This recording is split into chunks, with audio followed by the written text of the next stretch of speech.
I am not a fan of folding clothes. In fact, I hang almost all of my clothes because I don't like folding clothes. And it's not that I can't fold a shirt, it's that I can't make it look really good until I got this. And now it's actually fun. So I have a whole box of clothing that I need to fold. So let me show you how to do it. So what I like to do is take the logo or whatever the front is, and I put that face down towards me, so it's kind of upside down at this point.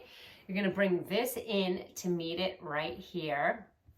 And then it's simply flipping. So flip 1, flip 2, and then you just take this piece, flip 3, and then when you open it, you have your perfectly folded shirt. Now you can use this for pants, for dresses, for everything.